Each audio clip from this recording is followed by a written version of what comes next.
Sort of when we went over it, before we started talking about the show, I'm guessing that you're not sad to see him go. Well, let's just say I love a good implosion. Don't you just love a good, terrible exit? Listen, there's two ways to leave anything, whether it's a job or relationship, doesn't even matter.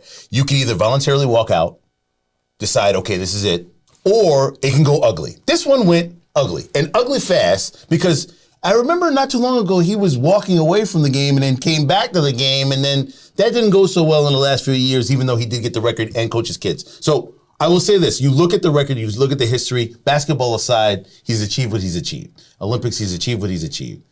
The way this thing ended was so ugly and uncomfortable in a way that if you look back at Boeheim's history and the reporters that have followed him understand, this was like maybe a long time coming and a culmination of everything that's happened in his career. I know, this is like Adrian Autry was in the hallway and they approached him right after the game and said, hey, would you mind coaching next year? But I mean, look at what Boeheim did to the program and staying on as long as he did. Like, look, man, he should have been gone 10 years ago. And I know that's a harsh thing to say for what Boeheim's done for Syracuse. And I even understand the school letting him stay around to coach his kids. I get that. It's a wonderful story. You can sell tickets that way. As soon as that was over, he should have voluntarily walked away from that program because, look, the bottom line is this. If you are a college basketball fan, you know two things. Jim Boeheim is a really good X's and O's basketball coach. He can't recruit. And everybody that was able to recruit for him that thought they were going to get that job eventually, Mike Hopkins being one of them going out to Washington, left for greener pastures. Think about the people that have gone through that program that could have taken it over and brought it on, continued the legacy that Boeheim started. In staying as long as he did, he destroyed the legacy that he himself built at Syracuse. I'm a little confused though, because he stayed there.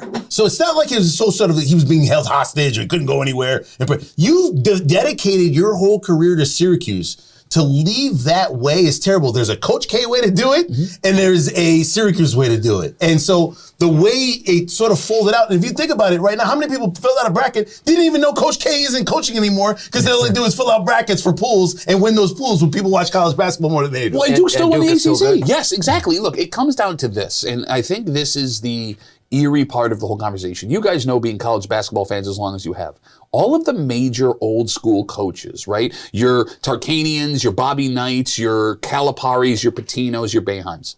It never ends well. These men have unchecked power until something so bad happens, they don't. And Boeheim has weathered several controversies at Syracuse. You would have thought he was going to be the guy that would wave his hand and say goodbye and thank you for everything. But even Boeheim had to leave in a way that he didn't want to leave. So the way that they've coached, and I mean, you can make the argument, had been tyrants over programs for years, never ends with a happy story. It's like one of the fallacies, like one of those, like the check is in the mail. When you hear somebody says, I'll be the first to know when it's time. They're generally the last to know. This is very true. And if Boeheim still wants to coach, there will be a number of programs that would love to give him a chance to revitalize their program. But you don't got another chance. There's plenty of different coaches out there that have these checkered histories that people take a gamble on. Jim's one of those. Oh, well, that's up to Jim. I guess you have to ask Jim for that answer. He is so identified with that university.